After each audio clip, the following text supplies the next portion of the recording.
Rux presenta Ecos de Terror. Oh, ya están aquí. Llegaron un poco más tarde de lo que esperaba, pero pasen, sean bienvenidos.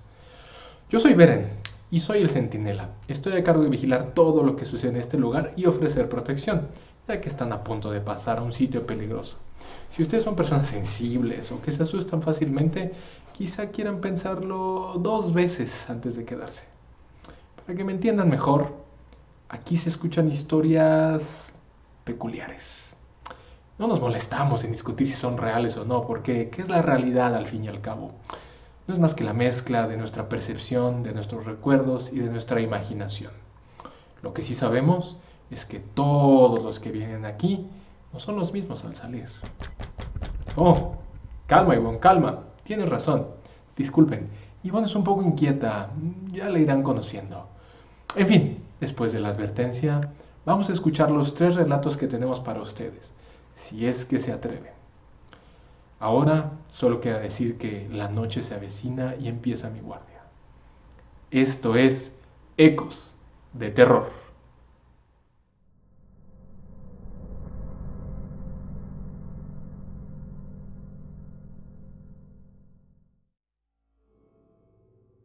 Me encontraba sola en casa. Había sentido el cuerpo cortado y un malestar general, como si fuera empezando el proceso de un resfriado. Estaba muy aburrida después de terminar mis labores habituales del día y no tenía nada realmente que hacer en lo que restaba de la tarde y por la noche. Un poco más por inercia que por otra razón, estuve alternando entre mirar la televisión, leer un poco y dormitar. Quizá por el malestar, encontré demasiado aburrida esa novela. Me parecía muy pesada y sinceramente poco interesante. Me empezó a vencer el sueño. En un esfuerzo de no dormirme, empecé a cambiar los canales, como cuando hace uno cuando no está viendo nada en realidad. Sin tener realmente una razón, detengo mi frenético presionar del botón remoto en el canal de películas mexicanas. Si bien es uno de los canales que más sintonizo, no tenía realmente intención de parar ahí. Veo que la siguiente película por comenzar es Las Señoritas Vivanco, una película del cine de oro mexicano protagonizada por Sara García y Prudencia Grifel, nombres que quizá para muchos en la actualidad sean tan misteriosos como esta historia, pero que para mí evocan a mi niñez y el cine de mis padres. Esto atrapó mi atención, pues el pensar en mi madre y en mi padre me reconforta un poco en lo que ahora creo que comienza a ser una fiebre. Es curioso, siempre recuerdo el nombre de esa película como Las Hermanitas Vivanco, pues los personajes son en efecto hermanas. Empiezo a caer dormida, poco a poco, poniendo casi nula atención a la televisión, cuando de pronto reacciono sobresaltada al escuchar esos murmullos que creo que provienen de la sala. Mi primer pensamiento es, seguramente son ruidos que provienen de las casas vecinas, y que no sería la primera vez que estos mendigos muros filtran sonido. Sí, tan solo hace unos días escuché tremenda discusión entre el matrimonio vecino. Convenciéndome a mí misma, regreso a mi cómoda posición para hacer lo mío e intentar dormir. Mi fiebre ha aumentado, y estoy en ese punto en donde uno se hace bolita en su cama. Pasan solo unos momentos y vuelvo a escuchar los murmullos y la cháchara, esta vez acompañados por algunos ruidos peculiares, como si alguien manipulara una vajilla o algo parecido. Malhumorada y con la irritabilidad que tiene una persona cuando se siente mal, me paro de mala gana, pensando en que dejé la ventana abierta, esa que da a la casa vecina, y que ya no es solo obra de los muros, sino que estoy más sensible de lo usual y los vecinos más ruidosos que nunca. De pronto, me empieza a recorrer un escalofrío, pero no uno propio de mi resfriado, es algo diferente. También noto que a medida que me acerco a la sala, esos murmullos y esos ruidos son cada vez más intensos. Y al llegar a la sala, veo a las hermanitas Vivanco tomando el té en mi sala. Estoy paralizada. Y de alguna manera, con la voz quebradiza y haciéndome de todo el valor en mi ser, las enfrento. ¿Cómo rayos entraron? ¿Qué hacen aquí? Mis preguntas las hacen parar por un segundo. Acto seguido se vuelven hacia mí y me miran fijamente. Aunque se parecen un poco a las actrices, en realidad no son las hermanitas Vivanco. Son las hermanas de mi padre, la vieja tía Concha que nos recibió a mis padres, a mis hermanas y a mí en su casa en Phoenix, Arizona, en mi niñez. Su sepelio fue hace muchos años, al cual no pude asistir por la distancia. La otra era mi tía María, la cual había fallecido hace largo tiempo. ¡Ja! ¡Qué modales! Tan maleducada como siempre, gruñó la tía Concha, que nunca fue dulce ni cariñosa conmigo. Mi tía María, por el contrario, siempre fue muy amable y consentidora. No en balde son sus hijos, mis primos, con quienes siempre tuve la mejor relación. Ya, déjala, pobrecita. ¿No ves que está ardiendo en fiebre mi niña? Me sujeto de un mueble porque me tiemblan las piernas. Intento conciliar la razón con lo que ven mis ojos, y mientras esto sucede, mis queridas tías toman sus bolsos y, muy juntas, caminan hacia la puerta. Antes de salir se vuelven hacia mí, y cada una me hace un gesto propio de su carácter. Mi tía Concha un último reproche, y mi tía María una mirada de preocupación, de esas que observa uno en sus padres o en sus abuelos cuando eres niño y te atienden al estar enferma. Siguen su camino y se marchan pasando a través de la puerta, sin abrirla. En este punto yo sigo en shock. Sé que tengo una alta fiebre y que en mi condición actual podría estar delirando. ¿Estaré dormida?, me pregunto, cuando la respuesta la tengo justo enfrente de mí. En la mesa de la sala hay una tetera, 2 tazas con algo de té en ellas y algunas galletas, un par de ellas a medio consumir. No estaba dormida, y les puedo asegurar que ya no estaba aburrida.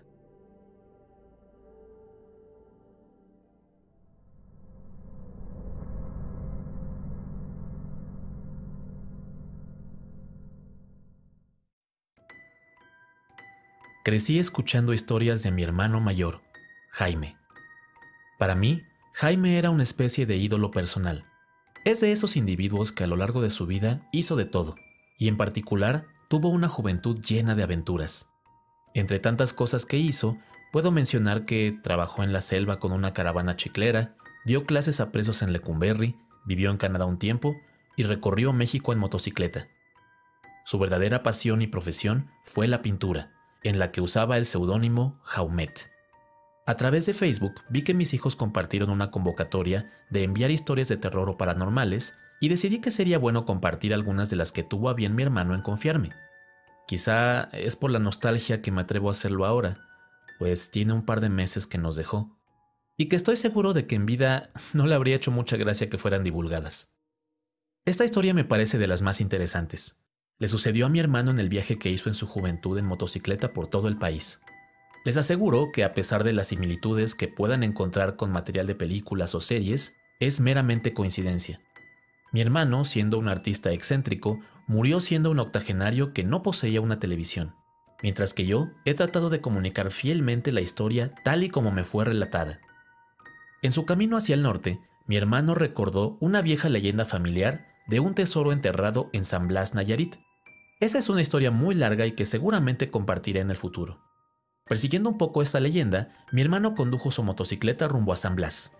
Sin embargo, la oscuridad de la noche empezó a cubrir el camino y decidió hacer una parada en el primer poblado que encontró. El espíritu aventurero de mi hermano lo llevaba a hacer cosas que algunos no se atreverían, como tocar puertas de casas particulares y pedir asilo, buscar hospicios y posadas donde fuera. Una que otra vez incluso pasó la noche bajo la luz de la luna, acompañado solo de su motocicleta y algún cigarrillo para fumar. En este poblado intentó de todo, y la gente, actuando de forma desconfiada, le negó el acceso. Alcanzó a ir a la cantina del pueblo, que, como podrán suponer, no cerraba temprano. Ahí pudo comer algo y tomar un trago, sentarse y descansar, pero de alojamiento no se veía nada prometedor. Cuando ya estaba bien instalado en la cantina, comenzó una lluvia torrencial, y haciendo uso de su facilidad de palabra, intentó convencer al cantinero y dueño del lugar de dejarlo quedar ahí, incluso no solo de pagarle por pasar la noche, sino que además le ayudaría a ordenar al cerrar. A pesar de su labia, no logró convencer al cantinero, y cuando ya daban las 2 de la mañana, tuvo que dejar el lugar que estaba por cerrar. La lluvia seguía intensa.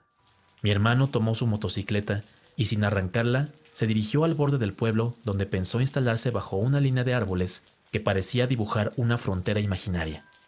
Pasando esta línea de árboles, notó una casa de buen tamaño, muy descuidada, pero también con un porte diferente a las del resto del pueblo.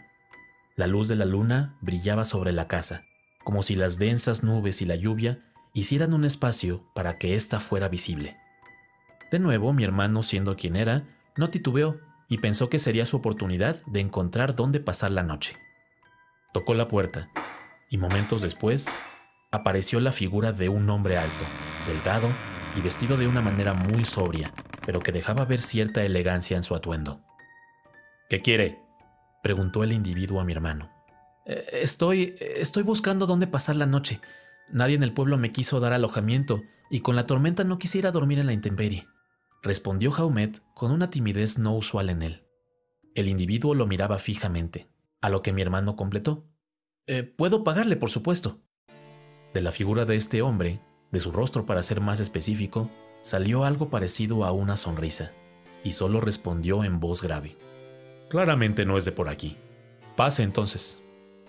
Mi hermano no pudo ocultar el alivio en su reacción, y rápidamente acomodó su motocicleta fuera de la casa, colocando una cadena para evitar que la robaran. Agitado por el movimiento, entró de lleno en la casa. Se aseguró de no llenar de lodo los tapetes, que se veían tan antiguos como exquisitos. Algo que le llamó más la atención que los tapetes fue que toda la iluminación interior era generada por un centenar de velas ubicadas por doquier. Hacía sentido, pues, analizando en su cabeza, no había notado cableado eléctrico en la imagen mental que hizo cuando observó la casa desde la línea de árboles en la orilla del pueblo. Su ahora anfitrión avanzaba despacio, guiándolo hacia unas escaleras, y de una manera muy delicada le dijo: «Es ya muy tarde. Seguramente querrá dormir. Si es así, encontrará una habitación justo de frente después de subir las escaleras. Si cree que tiene energía para una conversación, puede ir conmigo a la sala y puedo ofrecerle algo de beber». Mi hermano estaba en realidad agotado, pero sintió una obligación con su anfitrión, además de que le llamó la atención no solo el tono en el que lo pidió, sino que pareció esforzarse en usar las palabras con mucho cuidado. Al final, aceptando, siguió al individuo hasta la sala. Allí su anfitrión sirvió vino en 2 copas, una para él y otra para mi hermano. Se sentaron a la luz de las velas y, haciendo preguntas muy cortas, obtuvo información de mi hermano sobre lo que hacía, por qué viajaba y en general de cosas que pasaban en el mundo, pero nunca preguntó su nombre. En la primera oportunidad, mi hermano buscó la manera de lanzar preguntas a su anfitrión. «Y bueno, ¿cuál es su nombre?» «Gilem», respondió de manera muy seca. «¿Y qué hace usted viviendo en este pueblo?», preguntó mi hermano sin presentarse a sí mismo. Gilem lanzó una sonrisa sorda. «Si te lo digo, no me creerías. Y si me crees, tu reacción puede ser un problema». Mi hermano, ahora con una curiosidad inmensa, no pudo evitar responderle: «Soy un hombre joven, pero he vivido muchas cosas. No soy alguien que se espante fácilmente». Con otra sonrisa, ahora un poco tétrica, Gilem respondió: «Está bien, Jaime. La verdad es que soy un vampiro». Mi hermano contaba haber sentido un vacío en el estómago. ¿Cómo es que ese individuo podría saber su nombre? Racionalmente existía la posibilidad de que este hombre, o lo que fuera, hubiera estado en la cantina cuando intentaba convencer al dueño de dejarlo quedarse ahí. Mi hermano era muy valiente, o demasiado curioso, o quizá ambas, pues dio un trago a la copa de vino hasta dejarla vacía y se dispuso a conversar con este ser. Fuese real lo que dijera, o un delirio de un loco, no podía dejar pasar la oportunidad de tener una gran historia que contar. Ese había sido el punto de su gran viaje. Gilem no tardó ni 2 segundos en rellenar su copa de vino y en responder ávidamente a todo lo que mi hermano le preguntaba. De él obtuvo una historia increíble. De acuerdo con la historia de Gilem, este era originario de Bayonne, en el País Vasco francés. Había nacido en el siglo XVII, como un gascón más en un área rural.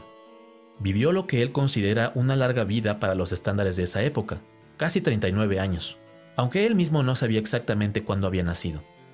Recuerda con mucha más claridad el momento en el que se encontraba en el bosque, cuando una mujer se acercó a él, lo mordió y le dio a beber de su sangre.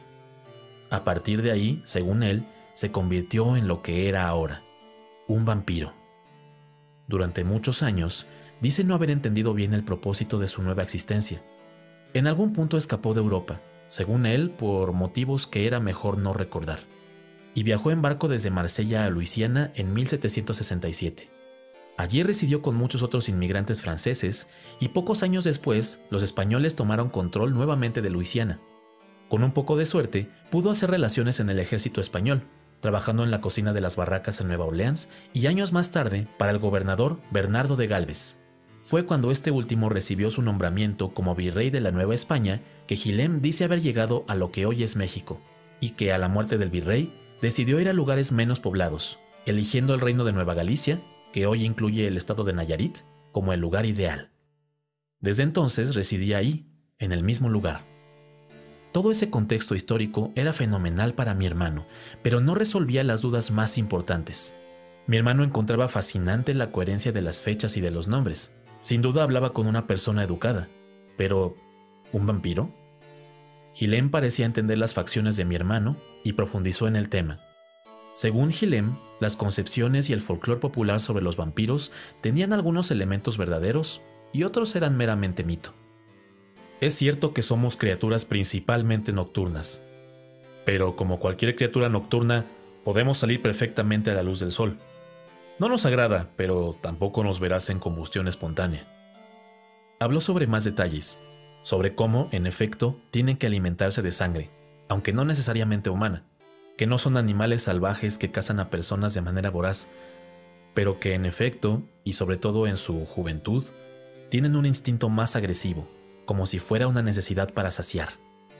Él, sin embargo, se confesaba cansado de eso, y que no era una práctica frecuente en él, sin negar que sucediera de vez en cuando.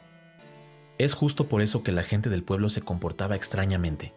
Había temporadas en las que desaparecían un par de personas sin que nadie supiera de ellos nunca más. Parecía conceder que los habitantes del pueblo tenían nociones de su naturaleza. Sé lo que piensas, y no te preocupes. No estás en peligro. La eternidad es algo aburrido. El poder conversar con alguien de vez en cuando es lo único que me previene de la locura. Mi hermano siguió haciendo preguntas.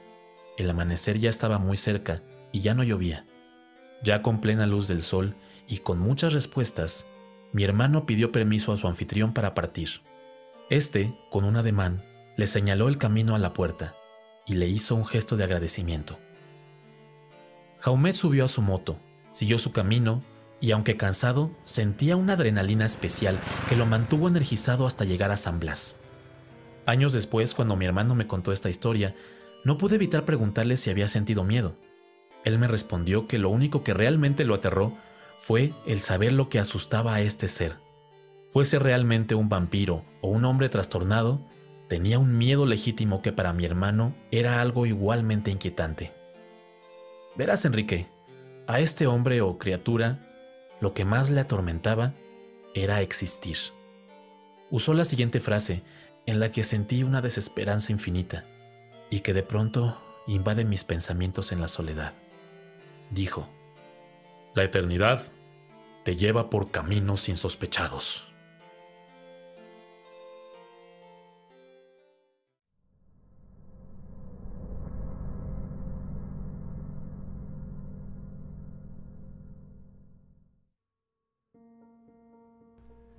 Como muchas historias, esta comienza muchos años atrás, en la época cuando era muy pequeña y podía ver, escuchar y convivir, por decirlo de alguna manera, con presencias.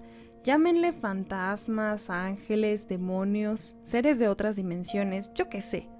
Digamos que tenía una especie de sexto sentido, el cual me permitía percibir energías y cosas que otras personas no podían. Aún a mis 33 años conservo algo de esto, no tanto como cuando era una niña, pero aún puedo ver, sentir y escuchar cosas que otros no pueden.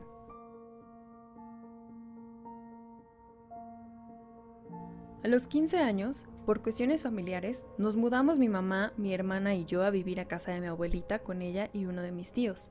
Ellos son personas con una energía muy positiva, así como muy devotos y dedicadas a su fe. Para ellos, vivimos rodeados de ángeles y seres celestiales, así como bajo el resguardo de Dios. Por estas razones, encontraba la energía de la casa muy linda, muy relajada y muy familiar. Toda esta sensación pasaba de la mañana a la tarde-noche, pero después de las 11 de la noche, las cosas cambiaban un poco, y más en la planta baja donde se encontraban la sala y el comedor. Era raro, porque se sentía un ambiente pesado, diferente, no en sincronía con el resto de la casa, Desde pequeña, al visitar la casa de mi abuelita, jamás me sentí cómoda en la sala. Era ya hasta una broma familiar de que era mi lugar favorito para llorar y hacer berrinche. Mis recuerdos de esto eran vagos, pero algo que tenía muy claro es que nunca me había gustado. En nuestra instancia ahí, confieso que bajar a la cocina por un vaso de agua o leche era toda una prueba de valor. Corría apresuradamente prendiendo las luces una por una, y el regreso a mi habitación era realizar la misma operación, pero a la inversa. Muchas noches me quedé con sed o con antojo, con tal de no bajar.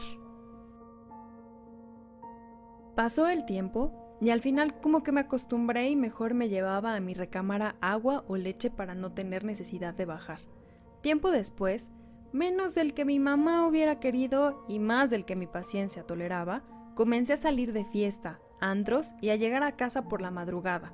Siempre que regresaba a casa tarde, en cuanto cerraba la puerta, no volteaba a la sala y simplemente subía corriendo las escaleras hasta mi recámara a ponerme la pijama y meterme a la cama.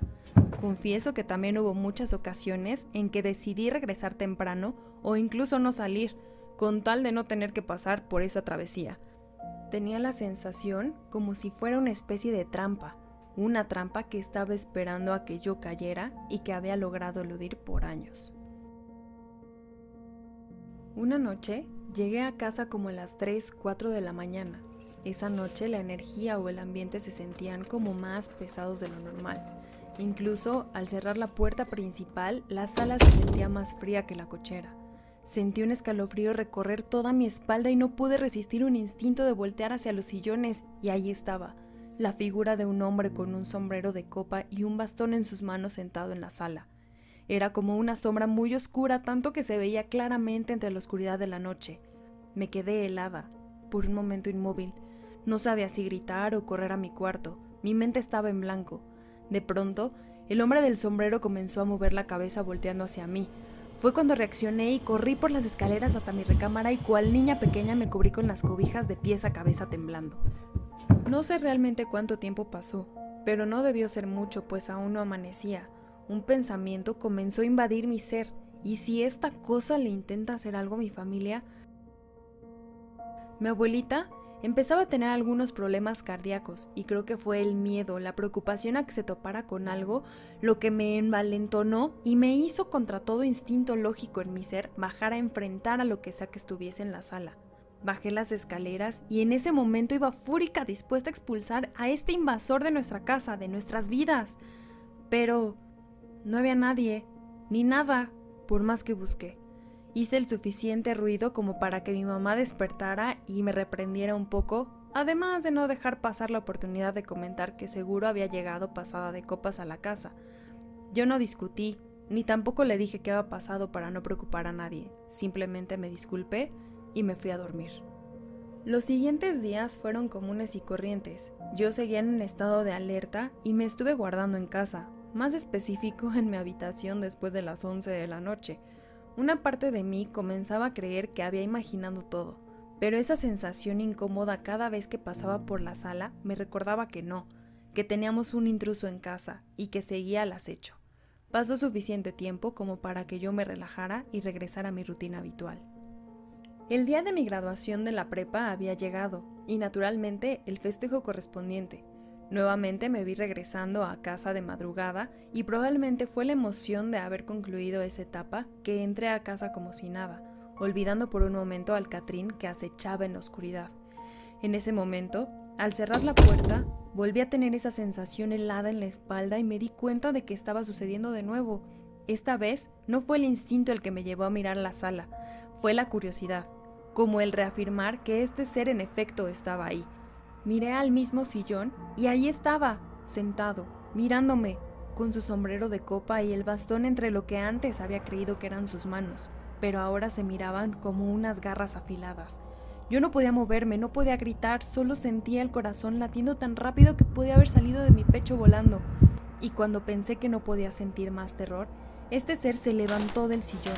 Lo último que recuerdo es que extendió su brazo hacia mí con lo que parecía ser un dedo con una garra afilada. Me señaló. Lo siguiente que recuerdo es que mi mamá y mi abuelita me despertaron y yo estaba en el piso. Según ellas, me encontraron desmayada en la entrada de la puerta. El resto del tiempo que vivimos ahí, mantuve una rutina religiosa, como en mi niñez, de mantenerme en mi cuarto después de las 11 de la noche. Afortunadamente, unos meses después, mi mamá logró conseguir un departamento al cual nos mudamos ella, mi hermana y yo. Nunca le conté a nadie sobre esto, antes de compartir mi relato con ustedes. Hasta la fecha, cuando visito a mi abuelita, sigo sintiendo esa vibra, esa energía malvada que sigue ahí. Nunca me quedo en su casa. Cuando ha habido necesidad de cuidar a mi abuelita, lo hacen mi hermana o mi mamá. A pesar de los años, no logro entender lo que quiere de mí, pero sé que no es nada bueno.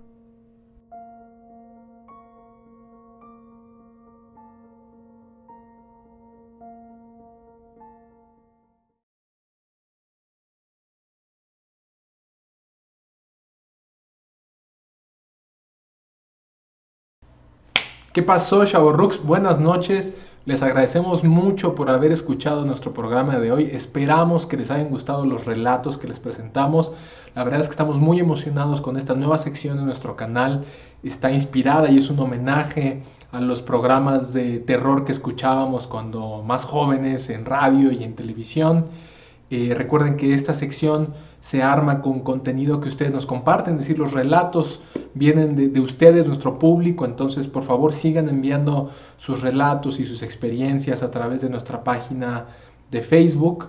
Ahí es donde estaremos recolectando los relatos y el equipo de producción, Ernie como encabezando el equipo de narradores, estará tal cual preparando todo este material. Yo con mucho gusto lo estaré presentando. Por favor, no olviden darle dedito arriba al video si es que les ha gustado, suscribirse si no están suscritos. Y bueno, los vamos a estar esperando cada semana con una emisión nueva, con un capítulo nuevo, con un número de relatos que podrá ir variando, pero que estaremos preparando con mucho cariño, con mucha emoción. Nos vemos la otra semana y pues no se espanten, esto va a estar muy bueno. Hasta luego.